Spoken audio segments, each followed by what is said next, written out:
자, 오늘 설교 말씀의 제목은 신앙생활 회의감이 아니라 복으로 마치라, 이 말씀으로 우리 마태복음 11장 함께 보도록 하겠습니다. 자, 본문 말씀에 보면 2절에 이 세례 요한이 이 옥에 갇혀 있는 상황으로부터 시작이 됩니다. 이 옥에 갇혀서 그리스도께서 하신 여러 가지 일들에 대해서 제자들에게 보고를 받았던 것 같습니다. 그런데 좀 어찌된 일인지 세례 요한의 마음속에 좀 예수님에 대해서 불편한 마음, 또 회의감, 또 의구심, 이런 것이 상당히 많이 들었던 것 같습니다. 그래서 오늘 3절에 보면 제자들을 예수님에게 보내요. 그래서 이런 이야기를 합니다. 예수께 여짜오되 오실 그이가 당신이오이까? 우리가 다른 일을 기다리겠습니까? 오실 그이가 당신입니까? 아니면 갈아타야 됩니까? 다른 사람을 기다리는 것이 맞습니까? 자, 여러분, 이 질문은요, 세례 요한이 이 신앙생활이 동그라미에서 세모로 바뀐 거예요. 지금 의심과 여러분의 회의감이 상당히 다분히 묻어있는 말씀입니다. 자, 왜 그러느냐? 본인이 생각했던 예수님의 모습이 아닌 것 같아요. 자, 이 본인이 생각했던 예수님의 모습이다라고 하는 건요, 여러분, 세례 요한은 예수님이 메시아가 이 땅에 오시면 심판의 권세를 가지고 급진적으로 빨리 이 나라를 바꿀 거라고 생각을 했습니다. 자, 여러분, 그 어디를 보면 알 수 있냐면 마태복음 3장 9절 10절에 보면 충분히 세례 요한이 그런 생각을 가졌다 하는 것을 알 수 있습니다. 속으로 아브라함이 우리 조상이라 생각하지 말라. 내가 너희에게 이르노니 하나님이 능히 이 돌들로도 아브라함의 자손이 되게 하시리라. 그 다음이 중요합니다. 이미 도끼가 나무 뿌리에 놓였으니, 이 심판에 관한 말씀이거든요.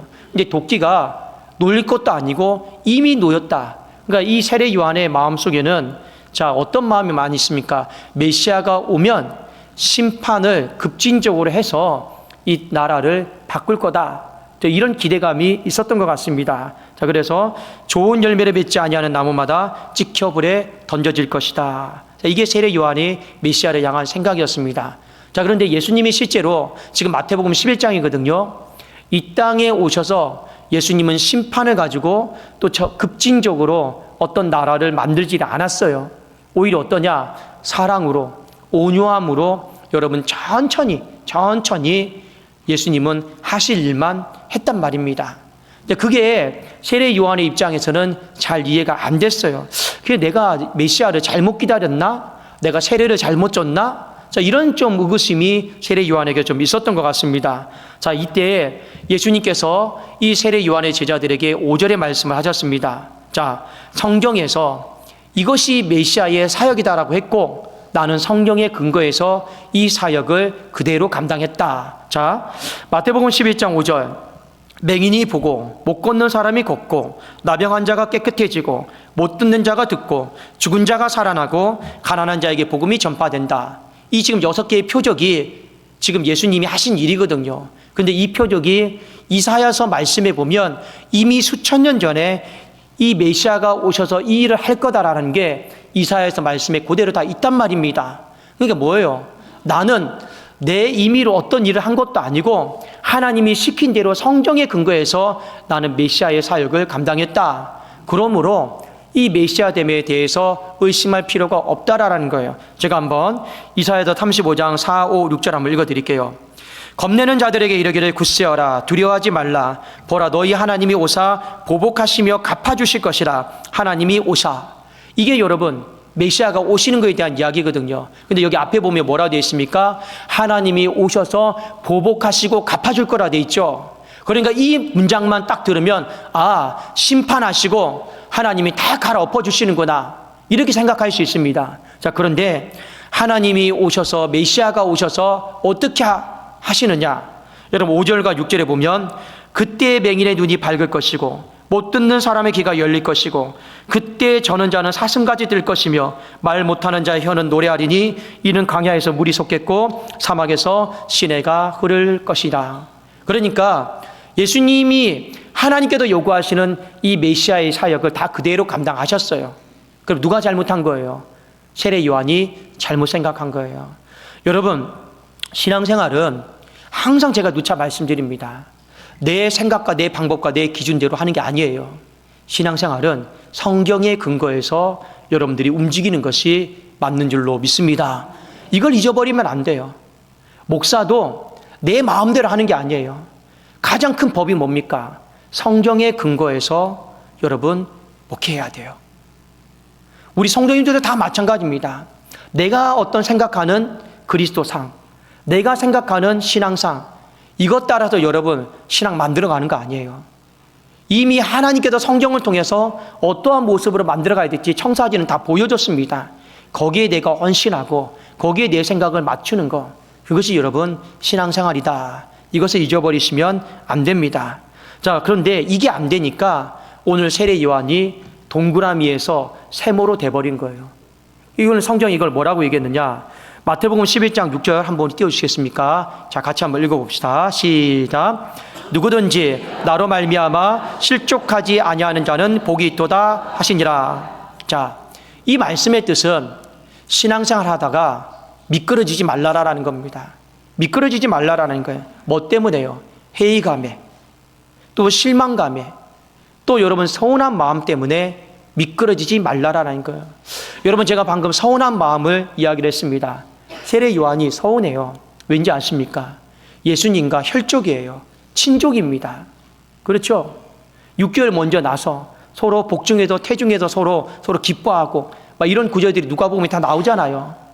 그리고 세례 요한이 철저하게 지금 누구를 위해서 애쓰고 헌신했습니까? 예수 그리스도. 그리스도를 위해서 자신의 젊은 살의 청춘을 다 버리고요, 애를 쓰고 헌신했단 말이에요. 근데 지금 본인이 감옥에 갇혀 있어요. 근데 지금 마태복음 11장에 올 때까지 예수님이 세례 요한에 대해서 한마디 말씀도 안 하세요. 구명운동도 안 하시고 격려도 안 하시고 어떤 용기를 북돋는 말도 안 하시고 아무 말도 없어요. 그냥 여러분 투명인간 취급인 거예요. 그러니까 세례 요한의 입장에서는 내가 지금까지 그래도 내 청춘을 다 바쳐가면서 누구를 위해 헌신하고 누구를 위해 내가 강야에서 부르짖고 애를 썼는데 내가 이럴 수가 있을까? 이런 마음 때문에 서운한 것도 맞습니다. 어찌됐든 간에 예수님이 바라볼 때 세례 요한의 신앙이 예전처럼 동그라미가 아니에요. 세모예요, 세모. 미끄러졌어요. 회의감에, 실망감에, 서운한 마음에, 뭐 기타 등등등 있겠죠. 근데 예수님이 뭐라 말씀하셨습니까? 신앙생활은 그럼에도 불구하고 신앙생활은 미끄러지면 안 된다. 신앙생활은 회의감으로 마치면 안 되고 서운한 마음으로 마치면 안 되고 신앙생활은 복으로 마쳐야 된다. 복되게 마쳐야 된다. 그것이 오늘 예수님이 세례 요한의 제자들에게 하신 말씀이었습니다. 여러분, 세례 요한의 제자들에게 이 말씀을 하시고 이제 세례 요한의 제자들이 다 떠났습니다. 이어서 예수님은 자신의 제자들을 불러다 놓고 이 이야기를 하셨어요. 자, 마태복음 11장 7절, 8절, 9절입니다. 제가 한번 읽어드릴게요. 한 절씩 제가 좀 읽고 해석하겠습니다. 그들이 떠남에 세례 요한의 제자들이 떠난 거예요. 예수께서 무리에게 요한에 대하여 말씀하시되 너희가 무엇을 보려고 광야에 나갔더냐? 바람에 흔들리는 갈대냐? 여기 광야는요, 세례 요한이 빈들에서 그 예수님이 오시니까 회개하라 천국이 가까이 왔느니라 목 놓아서 불렀던 곳입니다. 그런데 이 광야가 먼 곳이에요. 되게 멀어요. 다 살고 있는 곳과 멉니다. 그럼에도 불구하고 너희들이 그 먼 곳까지, 광야까지 왜 갔냐라는 거예요. 왜 갔냐라는 거예요. 오늘 뭐라고 되어 있습니까? 바람에 흔들리는 갈대나 쳐다보려고 광야에 간 거냐? 아니지 않느냐? 오늘날 말하면 여러분, 왜 이른 아침부터 먼 곳에서 이 교회까지 와서 예배를 드리십니까? 그냥 바람에 흔들리는 갈대, 여기 앞에 있는 꽃이나 보려고 여러분이 교회에 온 거 아니지 않느냐? 지금 이 얘기를 하는 거예요. 이게 바로 7절에 있는 말씀입니다. 그러면 그것도 아니면, 자, 8절, 너희가 무엇을 보려고 나갔더냐? 부드러운 옷 입은 사람이나 부드러운 옷을 입은 사람들은 왕궁에 있느니라. 여러분, 세례 요한은 약대 털옷을 입고 메뚜기와 석청을 먹고 있었어요. 그런데 여러분, 광야에 갔던 목적이 세상 부귀와 영화와 성공을 위해서 간 거냐라는 거예요. 여러분, 교회에 와서 왜 예배를 드리냐라는 거예요. 여러분, 정말 성공하기 위해서, 내 삶이 잘 되기 위해서 그 목적으로 교회에 온 건 아니지 않습니까? 그 얘기하는 거예요. 그러면 마지막에 9절에 그러면 7절도 아니고 8절도 아니면 그러면 9절에 뭐라 되어 있습니까? 자, 한번 같이 한번 우리 읽어봅시다. 시작. 그러면 너희가 어찌하여 나갔더냐? 선지자를 보기 위함이었더냐? 옳다. 내가 너희에게 이르노니 선지자보다 더 나은 자니라. 그 먼 거리 광야를 갔던 이유는 딱 한 가지 아니냐? 선지자, 하나님의 말씀, 진리를 만나고 진리의 말씀을 듣고 진리를 경험하고자 온 거 아니냐라는 거예요. 여러분이 이 독산동교회 온 목적이 뭡니까? 그래도 여러분 코로나 시대에 잘못된 신앙 다 청산하고 이제 내 신앙 한번 제대로 똑바로 해보려고 온 거 아니냐라는 거예요. 하나님 말씀 듣고 그 진리를 경험하고 그 진리 가운데 충만해지기 위해서 그 먼 곳까지 시간 내어서 다 온 것 아니냐라는 거예요. 이게 그래서 예수님이 뭐라 말씀하십니까? 맞다. 그 세례 요한이 하나님이 보낸 선지자가 맞고 그가 전한 메시지가 바로 진리가 다 맞다. 그리고 너희들이 광야의 그 목적으로 간 것도 다 맞다. 오늘 이 이야기를 하셨습니다. 여러분, 왜 이런 이야기를 요한의 제자들 다 보내놓고 예수님의 제자들 불러다가 또다시 얘기했을까요? 너희들도 정신 똑바로 차리라라는 거예요. 나를 따라오면서 세례 요한처럼 동그라미 됐다가 세모 되거나 동그라미에서 또 X 되지 말고 너희들도 갈대처럼 흔들리지 말고 회의감에 흔들리지 말고 서운한 마음 때문에 흔들리지 말고 어떻게 하라라는 거예요? 예수님 동그라미의 마음으로 잘 따라오라라는 거예요. 오늘 이 부분을 한 번 더 당부를 시켜준 것입니다. 여러분, 그래서 그 이후에 유명한 말씀을 예수님이 하셨어요. 자, 마태복음 11장 12절인데 참 중요한 구절입니다. 자, 같이 한번 우리 읽겠습니다. 시작. 세례 요한의 때부터 지금까지 천국은 침노를 당하나니 침노하는 자는 빼앗느니라. 천국이 침노를 당한대요. 그리고 침노하는 자는 빼앗느니라 이 말씀하셨어요. 자, 이 구절이 상당히 좀 중요해요. 자, 여러분 우리가 한국말의 어법에 보면 영어도 마찬가지입니다. 이 능동태가 있고 수동태가 있어요. 그러니까 능동태는 여러분 뭐냐? 내가 어떤 행위를 하는 거예요. 수동태는 어떤 사람이 나에게 어떤 행위를 가하는 겁니다. 그러니까 쉽게 말하면 내가 밥을 먹습니다. 이게 능동태예요. 그런데 어머니가 나에게 밥을 먹여주십니다. 이건 수동태예요. 근데 구분이 되시죠? 영어나 이 한국에는 능동과 수동 이 두 가지가 있단 말이에요. 그런데 헬라어는 여러분 능동과 수동 이것만 있는 게 아니고 이 가운데 게 있어요. 이걸 뭐라고 하냐면 중간이라고 합니다. 중간태라고 합니다. 그러니까 이 중간태는 뭐냐? 능동으로도 해석이 되기도 하고 수동으로도 해석이 되는 거예요. 이게 바로 중간태예요. 그럼 오늘 천국은 침노를 당하나니 침노를 당하나니 이게 능동도 아니고 수동도 아니에요. 뭐로 돼 있다고요? 중간태로 돼 있어요. 그러면 제가 먼저 이 구절을 수동으로 한번 해석을 해볼게요. 자, 세례 요한의 때부터 지금까지 천국은 침노가 뭐예요? 침입, 공격을 말하는 거예요. 세례 요한의 때부터 지금까지 천국은 공격을 당하나니 공격하는 자는 와서 빼앗아갑니다. 이게 이제 수동입니다. 그러면 누가 공격해요? 마귀가 왜 공격합니까? 세례 요한의 때부터 지금까지는 예수님이 지금 막 복음을 전하고 있을 때 아닙니까? 왜 마귀가 갑자기 공격을 해요? 여러분, 마귀는요 절대 잠자고 있는 신앙 공격 안 합니다. 기도하지 않는 사람 건들지도 않아요. 예배생활 똑바로 하지 않는 사람 건들지도 않아요. 그런데 금식하려고 하고 기도하려고 하고 작정하려고 하고 뭔가 해보려고 하면 마귀는 그때부터 건드려요. 여러분 성경에 보면 세례 요한 전에 다 잠잠했어요. 세례 요한이 와가지고 비로소 외친 거예요. 회개하라, 천국이 가까이 왔다. 그리고 예수님이 또 와가지고 외친 거잖아요. 심령이 가난한 자는 복이 있나니 외친 거잖아요. 마귀가 가만히 있어요? 그러니까 어떻게 해요? 오늘 말씀해 보니까 수동을 해석하면 마귀가 공격을 해요. 공격을 해서 천국이 침노를 당해요. 그래도 마귀가 공격하면서 빼앗아가요. 뭘 빼앗아갑니까? 믿음 생활하고 있는 사람 믿음을 다 훔쳐가고 나 빼앗는 거예요. 이게 바로 수동입니다. 틀린 게 없어요. 그러니까 예수님이 수동으로 해석하면 의미가 뭐예요? 그러니까 너희들 정신 차려야 된다라는 거예요. 그러니까 너희들 회의감에 빠지지 말고 서운한 마음에 묻혀 살지 말고 정신 바짝 차리고 동그라미의 마음을 끝까지 유지해 가라라는 거예요. 이게 수동 해석입니다. 그러니까 능동 해석입니다. 자, 능동은 뭘까요? 내가 뭔가 하는 거예요. 세례 요한의 때부터 지금까지 하나님의 복음이 막 들어왔습니다. 자, 이 복음을 가지고 내가 뭐 하는 거예요? 이 천국을 밀고 들어가는 거예요. 밀고 들어간다라는 건 전진시키는 거예요. 여러분 이 구절 생각하면 좋겠습니다. 오직 성령이 너에게 임하시면 너희가 권능을 받고 예루살렘과 유다와 사마리아와 땅끝까지 이르러. 이게 뭐예요? 밀고 들어가는 거예요.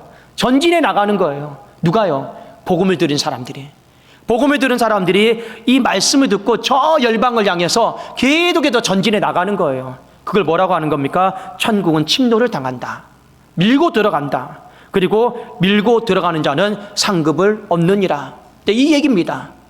수동이든 여러분 능동이든 큰 문제는 없습니다. 그런데 본문의 문맥상 여러분 수동은 아니고 능동 쪽에 가까워요. 왜 그러느냐? 문맥을 보니까 지금까지 세례 요한이 동그라미로 열심을 다해서 갔어요. 근데 지금 중단돼 버렸어요. 멈춰버렸어. 열심히 지금까지 밀고 들어갔어. 근데 지금 뭐 하고 있는 거예요? 주저앉아 버렸어요. 멈춰버렸어요. 그러니까 어떻게 하는 거예요? 처음 열심을 내서 처음 마음을 가지고 끝까지 밀고 들어가라. 이 부분에 대해서 이야기를 하고 있는 거예요. 제자들도 마찬가지입니다. 너희들도 처음에 어떻게 따라왔냐라는 거예요. 말씀하실 때 나를 따라오너라. 내가 너희로 사람을 낚는 어부가 되게 하리라. 여러분 이 갈릴리 바다에서 예수님이 따라온 모습입니다. 물질 없어도 뭐 없어도 아무것도 다 필요 없었어요. 뭐만 필요했던 거예요? 하나님 나라, 하나님의 꿈, 하나님의 비전. 이거 하나만 가지고 여러분 신앙생활하기에 충분했단 말이에요. 근데 왜 무너지는 거예요? 중간중간에 물질 때문에 무너지고, 사람 때문에 무너지고, 관계 때문에 무너지고, 방법 때문에 무너지고. 대표적인 가룟 유다 아니에요. 왜 저 돈을 옥합을 깨뜨려가지고 가난한 자들 안 주고 이 예수님 이렇게 다리에다 붓는지 방법이 문제 아닙니까? 그렇죠? 그러니까 여러분 이 말이 뭡니까? 예수님 제자들에게도 당부하는 거예요. 처음 마음, 처음 열정, 그 마음을 가지고 끝까지 침노하라라는 거예요. 밀고 들어가라라는 거예요. 그런데 지금 중단되어 버렸잖아요. 그렇지 않습니까?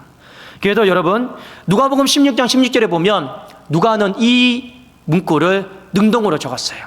제가 한번 읽어드릴게요. 율법과 선지자는 요한의 때까지요. 그 후부터는 하나님의 나라의 복음이 전파되어 사람마다 그리로 침입하느니라. 밀고 들어간다. 이런 의미로 적었습니다. 그래도 제가 능동도 되고 수동도 다 돼요. 그런데 본문의 말씀은 문맥상 능동에 가깝다 말씀을 드린 겁니다. 여러분의 마음을 멈추게 만드는 거, 여러분의 마음을 중단시키는 거, 난 그만할래, 나는 더 이상 안 할래, 여러분의 전진을 멈추게 만드는 것이 무엇이냐라는 거예요. 서운한 마음입니까? 내가 쭉 교회 생활을 오면서 내 마음 알아주지 않는 겁니까? 세례 요한처럼 내가 누구 때문에 지금까지 이렇게 애를 썼는데 내 청춘 다 바쳐가면서. 그런데 예수님이 전혀 격려도 안 해주고 마음도 안 알아주고 구명운동도 안 해주고. 그것 때문에 여러분 신앙생활이 힘드십니까? 우리 모든 사람들에게는 각자가 신앙생활을 어렵게 만드는 것들이 다 있습니다. 오늘 대표적으로 회의감이라고 말은 했지만, 서운함이라고 말은 했지만, 우리의 마음을 다 어렵게 만드는 것들이 분명히 다 있습니다. 그런데 예수님의 결론은 하나예요. 네 마음 어렵지 힘들지 이게 아니에요. 그럼에도 불구하고 미끄러지지 말라라는 거예요. 그럼에도 불구하고 주저앉지 말라라는 거예요. 복으로 마치라라는 거예요. 여러분 복으로 마치는 게 뭡니까? 처음 가졌던 그 마음, 처음 가졌던 그 열정을요 끝까지 밀고 들어가는 거예요. 이게 예수님이 하신 말씀입니다. 여러분 목사도 죄송하지만 성도들의 모든 마음을 다 헤아려 드릴 수 없어요. 저 못합니다. 오늘 예수님도 모든 사람들의 마음을 다 헤아려 드리지 못하잖아요. 예수님도 못하는 걸 목사에게 요구하지 마세요. 그건 불가능한 일이에요. 신앙은 여러분 어떻게 해야 되는 거예요? 이런 상황도 있고 서운한 상황도 있고 불만족스러운 상황도 있고 하더라도 그래도 스스로가 내 신앙 간수는 스스로가 잘 하셔야 돼요. 어떻게 해요? 미끄러지지 말아야겠다. 내가 복으로 마쳐야겠다. 그런 마음을 하셔야 돼요. 그래서 여러분 성경에 보면 야곱을 보십시오. 그 야복강에서 여러분 씨름하잖아요. 근데 이름이 바뀌었어요. 야곱에서 이스라엘로. 그게 바로 여러분 하나님 나라가 전진해 나가는 거예요. 뻗어 나가는 거예요.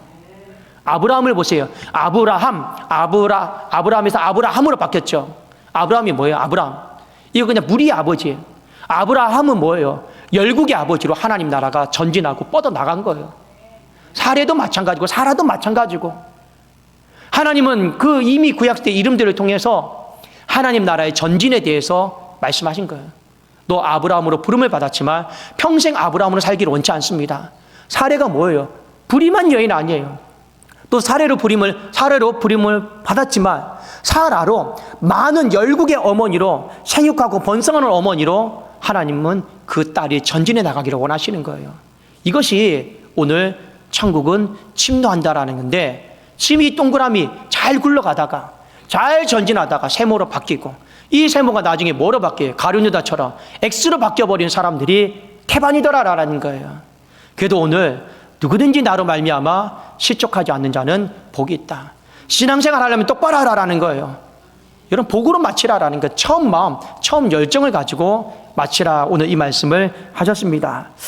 여러분, 오늘 우리 교회가 설립 48주년 그리고 헌당 3주년입니다. 거의 여러분 반세기를 하나님 앞에 드렸는데, 제가 모든 과거의 내력은 다 모릅니다. 근데 이것은 맞는 것 같습니다. 이곳에 한 50년 동안 얼마나 많은 사람이 왔을까요? 그리고 얼마나 많은 사람이 떠났을까요?